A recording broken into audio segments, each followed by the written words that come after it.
Removing Barriers is a four-part series that seeks to inform and inspire people of faith to understand the fight against racism with an historical perspective coupled with personal witness and experience.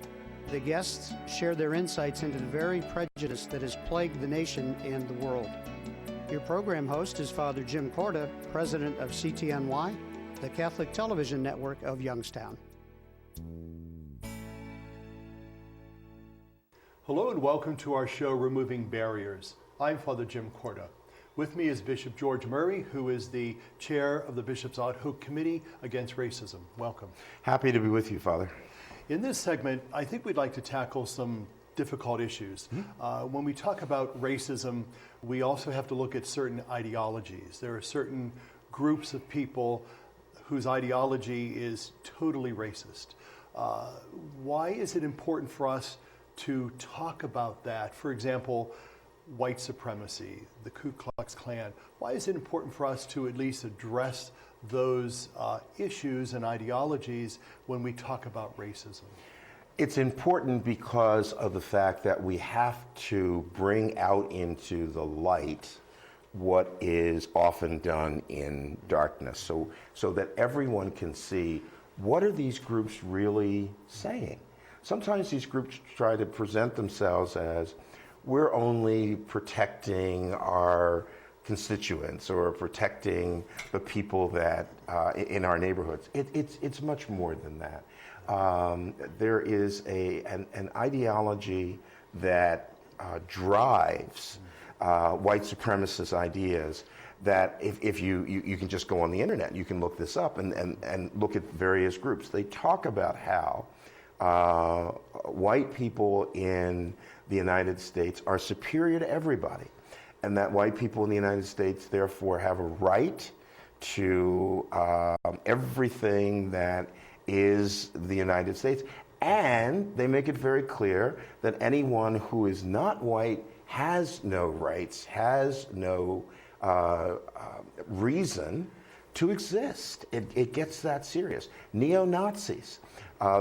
We saw that in Charlottesville, marching past a Jewish synagogue, and the synagogue having hired guards to protect the building. Neo-Nazis see absolutely no value in the lives of Jewish people. And these groups, whether they are white supremacists, neo-Nazis, or any other group, any group that does not recognize or refuses to recognize the value of every human being is not Christian. And yet, many of these groups will pride themselves and brag about how Christian they are. This is what they say, and what they do is clearly contrary to the gospel. And it is totally. How could one be Christian and espouse Jesus as their Lord and Savior, an example of Christian life, and yet have this total ideology that completely debases certain parts of humanity? Yes. Let's go back to that whole sense of supremacy. You had mentioned about bringing it out into the light. Why are people more comfortable in the shadows and in the darkness than in the bright light of truth? Back in August, when the president of the Bishops' Conference asked me to be the chair of this committee against racism, I was doing an interview, and the person conducting the interview said to me, "Why do we need to talk about this in public? Why can't we talk about this in quiet, in back rooms and all of that?" And the person was not saying we shouldn't talk about it. The person was simply saying, this is a difficult topic. Many people don't feel comfortable talking about it. Can't we talk about it in a more private way? My response to her is the same as my response in terms of why we need to bring this out into the light. It's because the results of racist attitudes are not private. They are very public. When a Hispanic child is walking through a neighborhood to go to school and has to endure catcalls from people sitting on their porches because she is Hispanic, that is very public. when that woman was killed in Charlottesville, who was there to call for racial justice. That was a public act. When in situations that we've seen across our country, where there have been these clashes between various white supremacist groups and others, and people have walked away bloody, that's public. What we have to do is bring what is done in the darkness out into the light. The scriptures tell us that. Because the light burns away all the excuses and all of the attempts to avoid the truth. The truth of the matter is that we are all created by God and loved by God. Racism denies that. And if we allow racism to continue in the shadows, then we promote it. By bringing it out into the light, we challenge racists to look at themselves and look at others and see where they are similar and where they are different. In our last few minutes of our time together, we know that for every wrong deed, there are consequences. Yes. So what would be some of the consequences or punishments for racism? Does that make sense? I think if I understand you correctly, the consequences of racism are the consequences of sin. Racism is a sin, and it is a sin that when we behave in that way, we need to take that seriously as a serious sin, and we need to take that to the sacrament of penance and ask God's forgiveness. So we are all going to stand before the Lord and be judged, and the Lord reads our hearts. If we have racist ideas in our hearts, the Lord then will hold us accountable for that. How do we latch on to that hopefulness in all of this? Will racism disappear? Will prejudice disappear? Will discrimination disappear because of our efforts? Will it lessen? Will it lighten the load? How do we go about bringing that change and addressing that sin of racism? Well, that's exactly what the Committee Against Racism is working on. We do not want to issue statements. We want to bring people together to understand how racism rears its ugly head in different contexts, and then help people to begin a conversation so that they can move beyond stereotypes and preconceived notions and come to understand each other and respect each other. I have great hope for the youth of our country because I see in them, when I visit our schools and talk to young people, I see in them a desire to not allow this stain on the American experience to spread. And I see in talking to many older people a realization that we haven't done enough. Bringing that together, I think we can conquer this problem. Bishop George Murry, thank you for being with us. You're welcome, thank you. Stay with us. We'll be back in a moment. There's a lot of violence in the world right now. I just see people shooting and car wrecks that sometimes were on purpose. What do you think the power of God could do in our world? Change some of the people's minds and how they act. We need to love our neighbors and love our enemies. And love each other. That's what I think.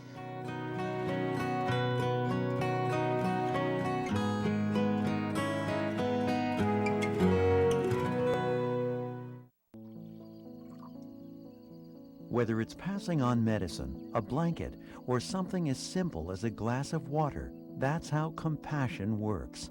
And that's how Maryknoll works, hand to hand to hand. For nearly 100 years, Maryknoll's been passing on your help to the priests and brothers working in 26 countries around the world. Maryknoll, an American Catholic organization, dedicates 86 cents of every dollar donated to their programs, serving the world's poor and powerless. And that's how it works. Compassion flows from your hand to the hand of someone in need. Hand to hand to hand. That's Maryknoll. That's Maryknoll. That's Maryknoll. That's Maryknoll. That's Maryknoll. That's Maryknoll. That's Maryknoll. That's Maryknoll. That's Maryknoll. That's Maryknoll. Welcome back.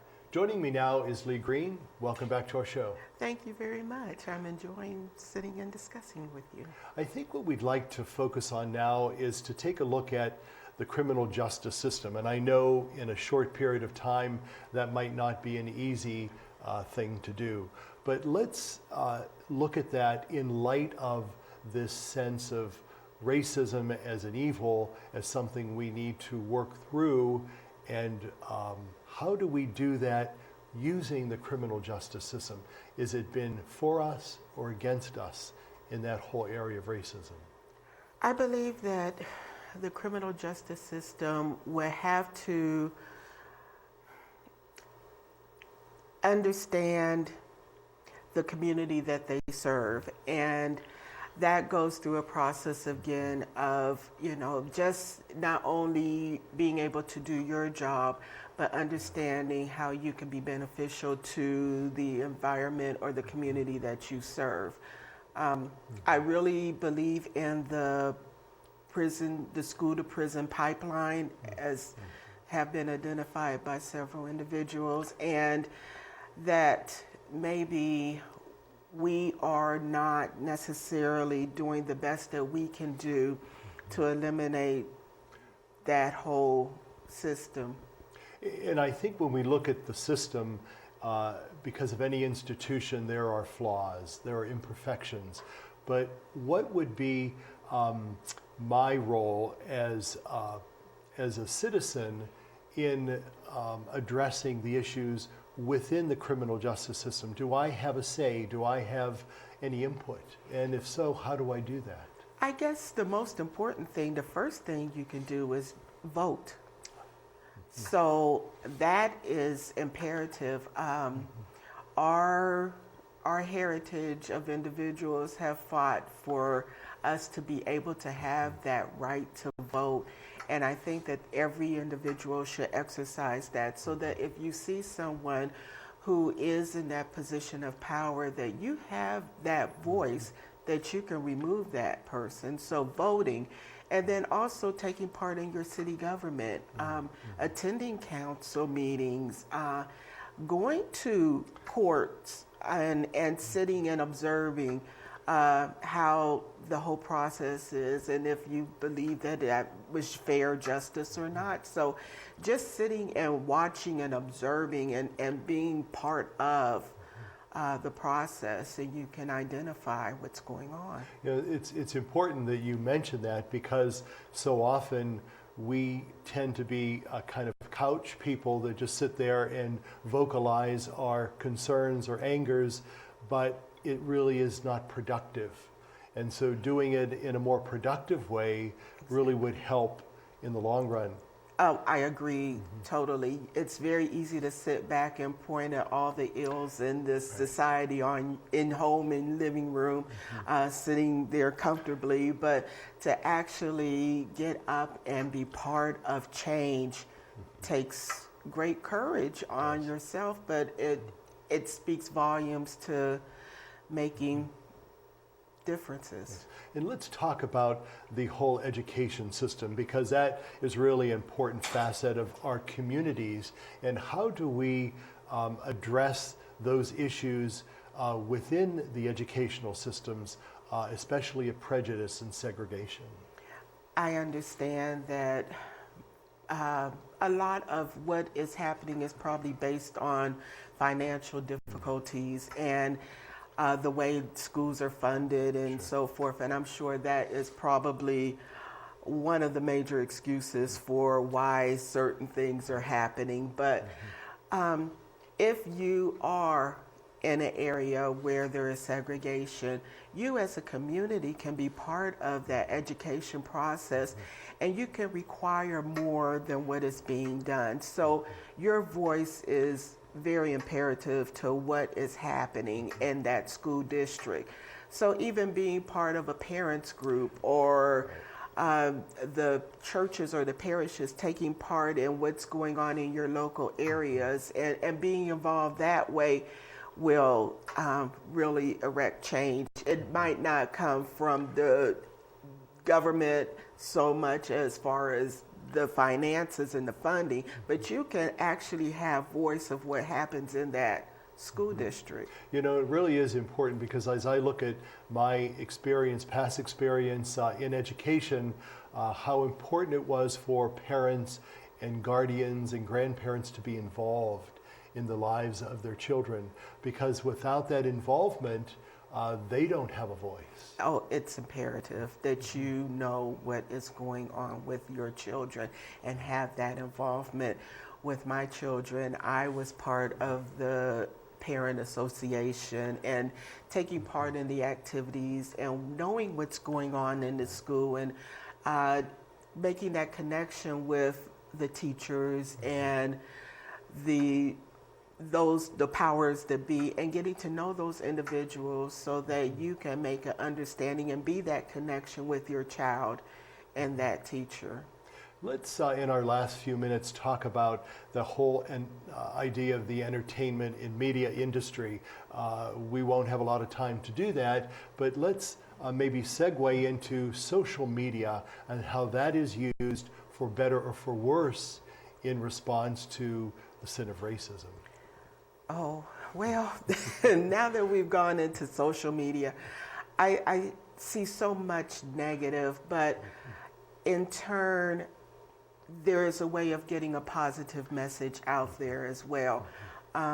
Social media can be very disheartening if you're looking at some of the things that are going back and forth as far as racism and name calling and just the divide. It is just disheartening. But then there are people who are actually taking initiative and making change, and they are putting their programs and their thoughts out on social media as well. So there is that push, but I think that social media has really embraced the negativity of what's going on in our world right now. It's unfortunate, but I guess I am an optimist, and I do believe that we can make change. I don't think that this is going to be the defining moment of America. I hope not. Well, Leigh Greene, I think it's your optimism that we all need to have and participate in and to embrace, because that is what's going to help move us on and not encourage us to take steps back. Exactly. So thank you for your participation today. Thank you. Thank you. Stay with us. We'll be right back. There's a lot of violence in the world right now. I just see people shooting and car wrecks that sometimes were on purpose. What do you think the power of God could do in our world? Change some of the people's minds and how they act. We need to love our neighbors and love our enemies. And love each other. That's what I think.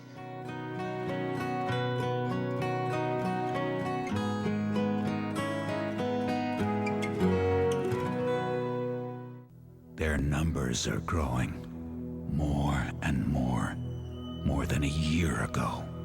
More than a decade ago. More people now living in this state than nearly any state in the Union. 1 out of every 8 people in America. 1 out of every 10 families in America.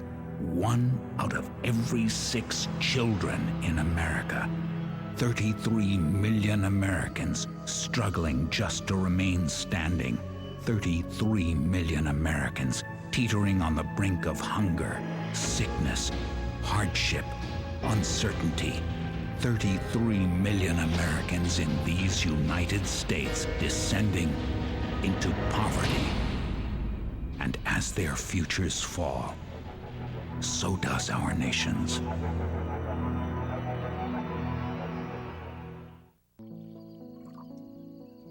Whether it's passing on medicine, a blanket, or something as simple as a glass of water, that's how compassion works. And that's how Maryknoll works, hand to hand to hand. For nearly 100 years, Maryknoll's been passing on your help to the priests and brothers working in 26 countries around the world. Maryknoll, an American Catholic organization, dedicates 86 cents of every dollar donated to their programs, serving the world's poor and powerless. And that's how it works. Compassion flows from your hand to the hand of someone in need. Hand to hand to hand. That's Maryknoll. That's Mary. That's Maryknoll. That's Maryknoll. That's Maryknoll. That's Maryknoll. That's Maryknoll. That's Maryknoll. That's Maryknoll. That's Maryknoll. Welcome back. Joining me is Father Ed Noga. Welcome to our show. Thank you for having me. I think to continue our discussion, we'd like to look at some of the many ramifications of racism in our society, in our communities. And one of the areas that we look at is some of those political ramifications. Not that you and I are in politics, but we come very close to all of that. So what are those ramifications when we're talking about racism and bias and prejudice in the political sphere? Well, I think sometimes as I look in our community about the breakdown of how people vote, sometimes the lifting up of particular candidates and the people that voted for them kind of pigeonholes us, and I think there is a place for that in the study of demographics, but I think sometimes that kind of divides us a little bit and says, oh, well, if you're of this race or culture, you should be voting for that candidate. Now, I know that seems really simplistic, but I think that kind of happens sometimes. And then I think we forget about what a person stands for or what they'd like to see happen. We just look at their background, and that's just one small part of voting. But in communities, I think especially in urban centers, that seems to happen quite a bit. Sometimes there's that notion of, and I hate to say it, we're all sinners and that, but people say, well, it's our turn. Your group had your turn, it's our turn. It's like maybe our turn should be a little broader than just one person, one culture, or one race. We know that there's many economic ramifications to this prejudice and bias and racism that we experience and that others experience even more tremendously. What are some of those economic ramifications, and why is there such disparity? Yeah, the disparity is certainly sad as we travel to different neighborhoods, and oftentimes the lending procedures, are lifted up. Well, that's the problem. Everybody likes to point the finger, but it sometimes almost seems contrived, even though I would hope that people aren't sitting in the back room doing that, but it seems that the availability for fixing up homes, for getting homes of different neighborhoods is kind of lined one way or the other, and it certainly doesn't help to make our communities more homogeneous, I don't think. One of the areas that I'd like us to talk about for a few minutes is that whole area of violence, in particular physical violence. We see it happening in our inner cities, we see it happening in schools, we see it happening in other institutions. Why is it so wrong?